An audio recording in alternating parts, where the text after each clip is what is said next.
May mga batang 90s ba dito? Kamusta kayo? Kamusta tayo? Alam niyo, sa totoo lang, tayo may pinakamasayang kabataan. Tayo yung mga kabataan noon na napakababaw ng kaligayahan. Tayo yung mga batang batak sa arawan kahit napagalitan ng magulang, okay lang basta makipaglaro sa mga kaibigan. Di natin alam kung ano yung teknolohiya. Di natin alam kung ano yung cellphone. Di natin kilala si Coco Melon. Kontento na tayo sa mga laruan natin at sa kung ano yung meron. Tayo yung mga batang halos makompleto natin lahat ng laruan sa Jollibee at McDo. Bumibili tayo ng tig-pipisong laruan baka sakaling may laruan doon sa loob. Naalala nyo? Noong mga panahon, naghahanap pa tayo ng gagamba kung saan-saan.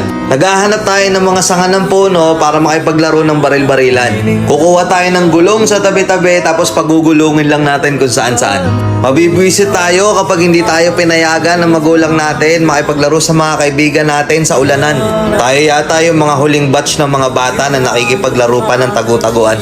Sa totoo lang, di ba? Real talk. Tayo yung mga simpleng batch ng mga bata. Tayo yung mga batang napakasimple lang ng kaligayahan. Pero yung mga batang yun ngayon nagsilakihan na. Nandito na tayo sa tunay na hamon ng buhay. Yung struggle natin ibang-iba. Pero magtataka ka, yung mga bata ngayon iba na rin sila. Yung mga bata ngayon feeling nila mas magaling pa sila sa magulang nila. Yung mga bata ngayon nagre-rebelde agad kapag hindi na pagbigyan yung mga simpleng gusto nila. Ang gunita ng ating kahapon.